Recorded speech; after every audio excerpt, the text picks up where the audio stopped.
There's a lot of teachings from India, from other Buddhism and other schools that talk about how necessary it is to defeat the ego, and questions about how the ego is something to be stamped out and done away with, and that the ego is the creator that keeps us in the world of Maya and illusion and all the rest of it. We think that those teachings were the precursor for these teachings. In other words, everything's always evolving and expanding. And hear what we mean. So, if ego is the physical you here in this physical body and the things that you're thinking about, and that is primarily what most who use that reference are seeing.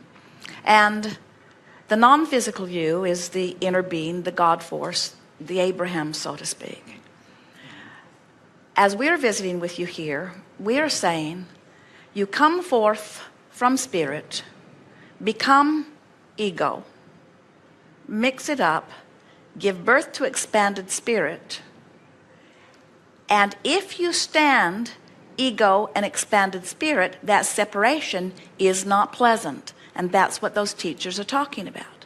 So they say, if the ego dissolves, we are using different terminology. We're saying if the physical you turns downstream and allows a vibrational alignment with that which you really are, that is the best of all life.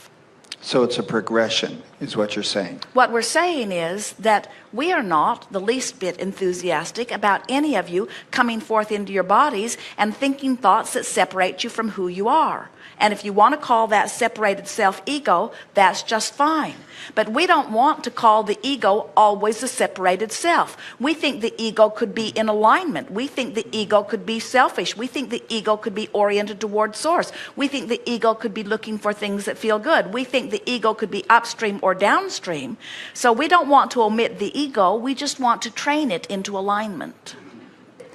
People often, as they are debating this ego, they make the ego sound like it is always upstream, and it isn't.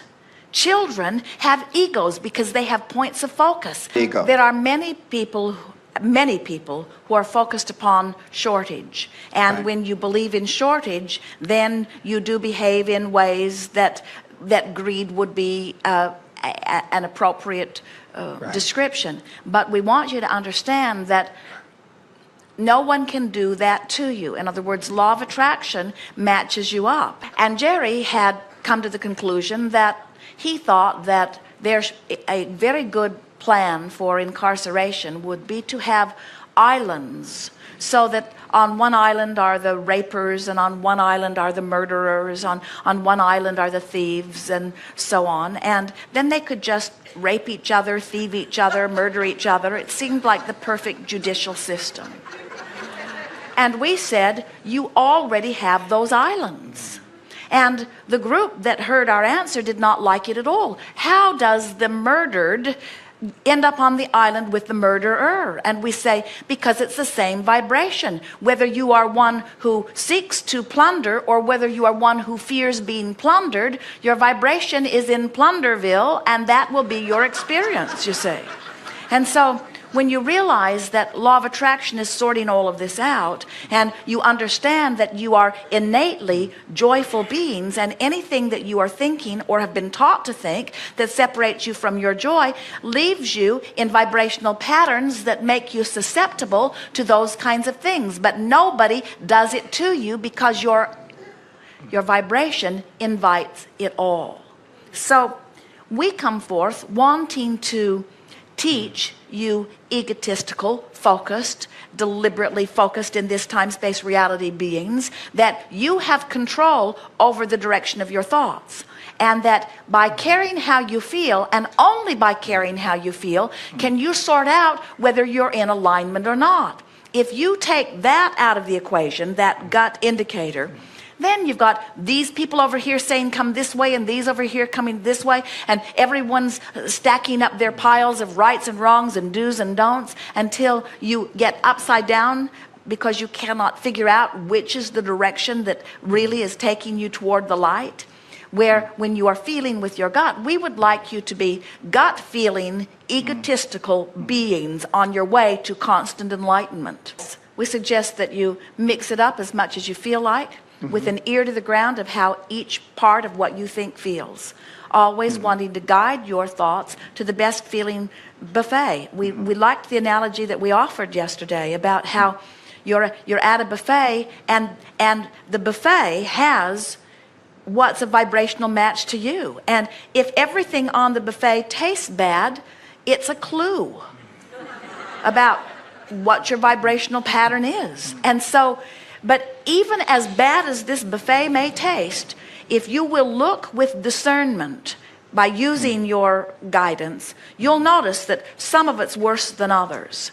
And if instead of condemning it all, you will take the best from what's available to you and do your best to hold yourself in alignment with that, now another buffet will unfold that's not as bad as that and much better than that. And as you do the same thing, and then the same thing, and then the same thing, before you know it, you have these wonderful choices, you see. And what happens to so many of you who were born into wonderful choices, let's say, and you're seeing people over there having horrible buffets, so many of you worry so much about what they're eating that you become oriented toward that, and then you conjure all kinds of incredible stories about the plight of man, when all along you could have led them to the better buffet rather than joining them in the not so good one, you see.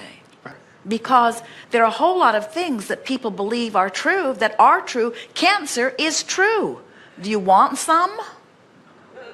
In other words, there are all kinds of things that are true that you don't want to make active in your vibration, because making it active in your vibration opens the door to you and it, you see.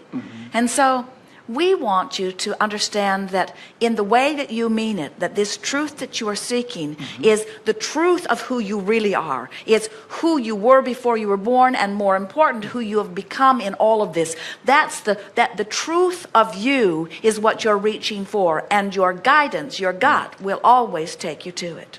But you have to be selfish enough, egotistical enough, focused enough, aware enough to care that you are in alignment with that truth.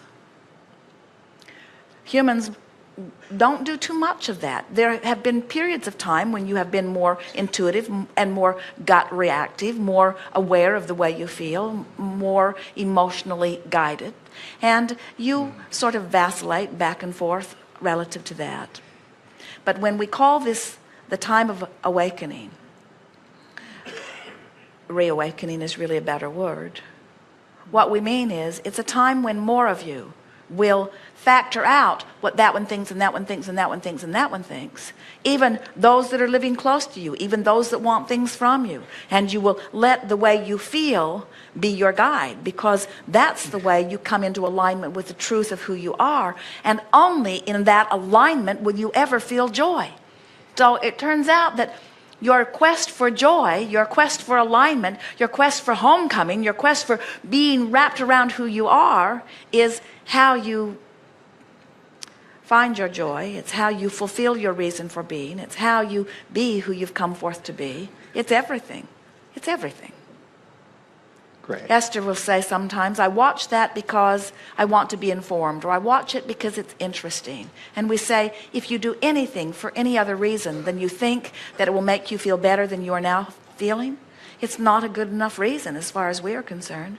We would never do anything for any other reason than we think in the doing of it, it will give us a euphoric feeling, and a feeling of alignment, an appreciative feeling.